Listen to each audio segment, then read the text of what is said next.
Ketika mereka kumpul-kumpul sesama geng motor, kalau mereka dibilang monreker, mereka manakala ada kelompok ekstasi yang lewat di jalan itu, mereka sering lempar dengan batu. Itu yang terjadi. Nah, pas ada kejadian, APS mengajak salah satu tersangka lain untuk mengejar korban ini, yang dia sampaikan bahwa ada masalah dengan itu, kejar. Nah, masalah apa kita dalami. Kemudian dikejar berdua sampai dengan di jembatan layang, dipukul korban sampai dengan jatuh. Kemudian dibawa korban ini satu motor dengan satu tersangka lain, dan terjadi satu motor berempat. Yang korban Eki taruh depan, didudukkan depan joki, kemudian joki di belakangnya ada korban yang wanita Vina, kemudian di belakang lagi adalah PS. Di situ dibawa ke kebun kosong, baru yang lainnya rame-rame mengikuti mereka. Ya, benarkah ada unsur keterlibatan perseteruan antar dua kelompok komunitas motor atau geng motor yang terjadi di Cirebon, Jawa Barat pada saat kejadian pembunuhan Vina dan juga Eki?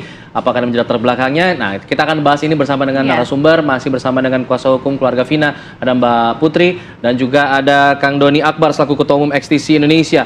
Selamat pagi, Mbak Putri, Kang Doni. Selamat pagi. Selamat pagi. Saya ingin ke Mbak Putri dulu. Dan Mbak Fira. Mbak Putri sempat mengatakan bahwa Vina punya kenalan Linda lewat karena ada hubungan pacarnya ini bergabung di komunitas XTC. Benar seperti itu? Bisa diinformasikan, Mbak Putri? Iya, setelah kemarin kami bertemu dengan Linda dan kami menanyakan. Baik, sebentar, Mbak Putri dulu ya, Kang Doni. Ya, silakan Mbak Putri.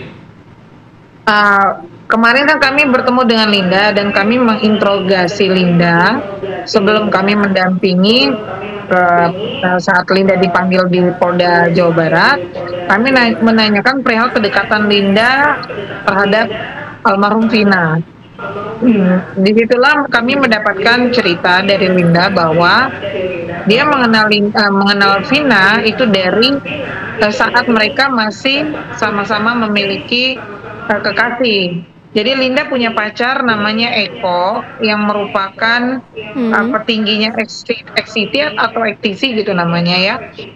Disitulah mereka bertemu, Mbak. Disitulah Linda dan Vina bertemu karena Linda pacaran dengan Eki dan Eki juga merupakan geng dari XCT itu tersebut. Kemudian Mbak Putri itu pada tahun berapa ya? 2016.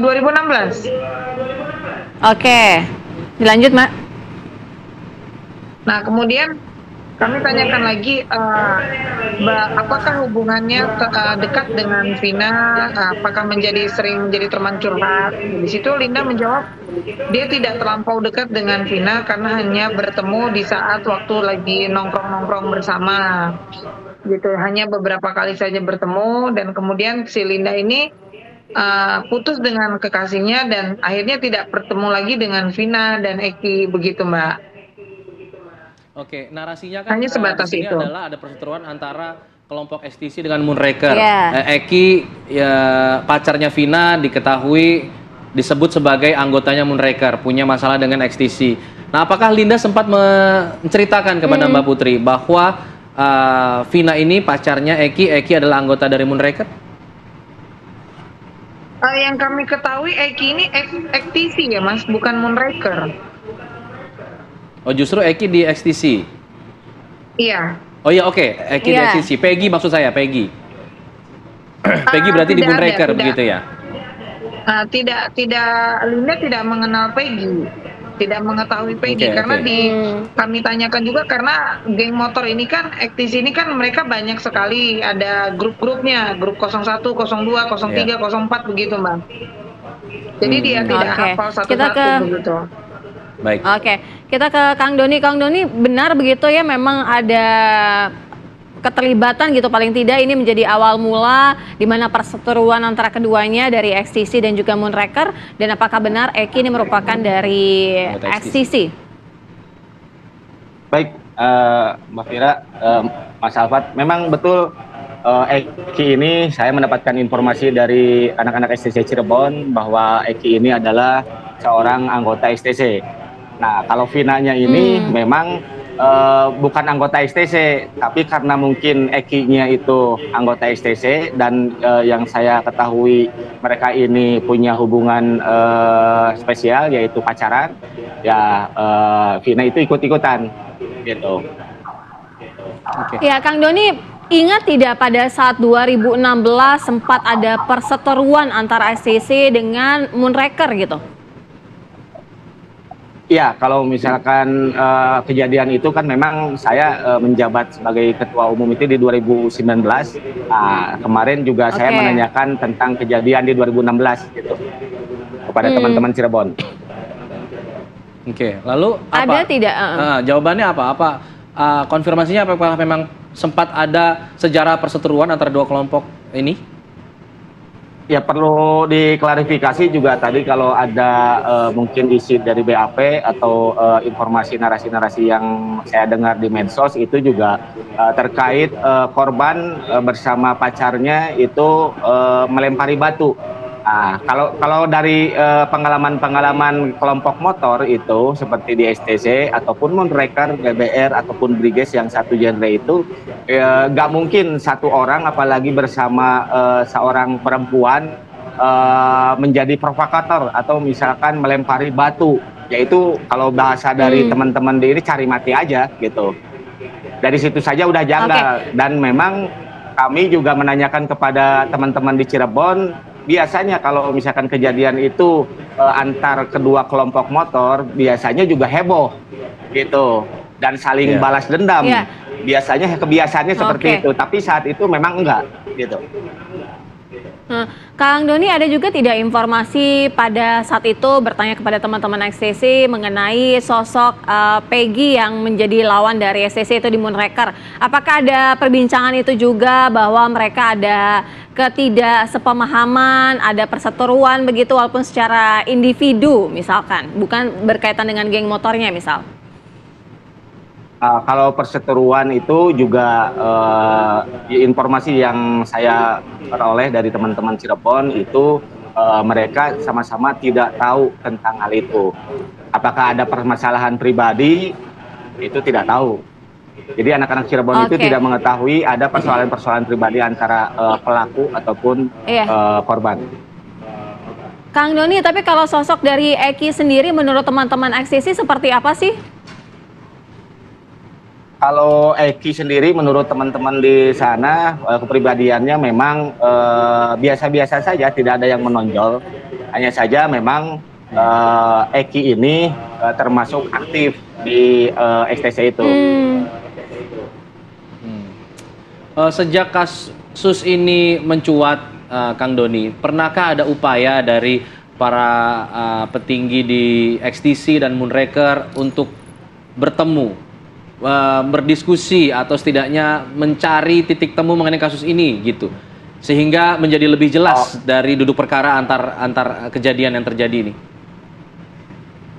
Baik, menurut informasi dari mereka itu memang sudah pernah dilakukan karena ada penyebutan nama kelompok motor dari pelaku yaitu Moonraker. Namun hanya saja yang saya dapatkan informasi dari mereka itu memang masih simpang siur apakah pelakunya itu dari kelompok motor yang dimaksud yaitu Moonraker, apakah bukan. Justru yang kami yang kami tangkap itu biasanya kalau misalkan dari kelompok motor ya sesama misalkan dari XTC ataupun Moonraker biasanya ada berita itu heboh saat itu dan langsung ada aksi-aksi balasan seperti itu, tapi kalau ini enggak gitu. Jadi memang kami juga belum tahu bahwa para pelaku ini adalah kelompok dari motor tersebut atau justru bahkan di luar itu. Kang Doni, tapi kalau kita mereview ya pada tahun 2016, artinya berdasarkan informasi yang Kang Doni dapatkan dari teman-teman XCC, ini pernah tidak ada perseteruan gitu di tahun sepanjang 2016 begitu antara XCC dengan Moonraker? Kalau saya langsung konfirmasi kepada ketua kota Cirebon saat itu kemarin justru ya mereka lagi berkumpul dengan kelompok Moonraker, GBR ya dan mengenai membahas permasalahan ini kembali nih terulang baru kemarin. Nah, ini juga mereka menyatakan dari tahun 2015 sampai saat ini itu mereka tidak ada perseteruan antar kelompok motor atas nama kelompok motor, itu tidak ada. Gitu. Oke. Jadi mereka juga masih ragu gitu terkait kejadian kasus Vina ini. Saya ingin ke Mbak Putri. Mbak Putri, bagi kuasa hukum keluarga Vina atau bagi keluarga Vina lah setidaknya, apakah latar belakang perseteruan kelompok motor ini menjadi satu hal yang mendasar untuk ditelusuri, atau memang fokusnya hanya untuk mencari DPO-DPO lain atau mencari kebenaran soal keterlibatan Peggy ini? Iya, tentunya begini Mas, kalau kami selaku kuasa hukum kan pasti juga akan mencari penyebab-penyebabnya. Namun kami akan tetap fokus kepada DPO-DPO saja yang belum tertangkap. Tentunya apa yang menjadi penyebab kematian dari Vina dan Eki tentunya akan kami cari tahu kebenarannya. Karena memang di dalam BAP juga sudah tertuang gitu ya, geng-geng motor tersebut namanya begitu. Tentunya itu harus diperdalam kembali oleh penyelidik, bukan kami yang memperdalam secara langsung begitu Mas. Oke, artinya dalam BAP sempat tertulis juga ya, sempat disebut juga mengenai keterlibatan ataupun adanya perseteruan geng motor ini. Tapi di situ dijelaskan karena ada persoalan pribadi di antara keduanya, atau ada hal-hal lain mungkin Mbak Putri bisa disampaikan? Kalau sekilas yang kami baca dalam BAP tersebut hanya ada perseteruan saja antara almarhum Eki dan kelompok geng motor lainnya begitu Mbak. Nah inilah yang kita belum bisa memastikan apakah itu benar dasarnya ataukah ada hal-hal lain begitu. Oh, penyebabnya tidak dijelaskan begitu ya? Kan ada yang mengatakan bahwa ini persoalan cinta ditolak gitu. Ya itu simpang siur ya Mbak, simpang siur sebenarnya. Tapi ketika kami bertanya perihal tersebut dengan Linda yang kita anggap dia satu geng dengan Vina ya, Linda mengatakan bahwa tidak ada informasi perihal cinta segitiga gitu, baik-baik saja begitu Mbak. Oke, jadi hingga saat ini kemungkinan dari pihak kuasa hukum keluarga Vina tidak akan coba untuk menelusuri dari sisi perseteruan dua kelompok motor ini ya, Mbak Putri? Iya, karena kami merasa mungkin pasti juga ada yang menutupi ya. Kalau kita membuka saya rasa nggak mungkin juga gitu. Karena kan ini kan kasus ini kan sudah lama dan menyebabkan kematian. Saya rasa dari masing-masing pihak juga pasti akan mencoba menutupi. Meskipun seperti Kang Doni tadi kan dia memang tidak mengetahui gitu kan saat itu belum menjabat sebagai ketua. Tentunya kalau ini kita buka kembali ke dalam memeriksa masing-masing geng motor itu kan akan semakin lebar, semakin memperluas akhirnya. Tentu kita bukannya nanti menjadi hasil yang baik, kita mengkerucut kepada DPO malah nanti buyar gitu konsentrasinya Mbak. Baik, terima kasih Mbak Putri atas konfirmasinya. Terima kasih juga Kang Doni. Kang Doni juga terima kasih. Ya, atas informasinya di Apa Kabar Indonesia Pagi. Kita harapkan kasus ini bisa terbuka terang benderang. Terima kasih Mbak Putri dan juga Kang Doni. Selamat pagi, selamat menjalankan aktivitas.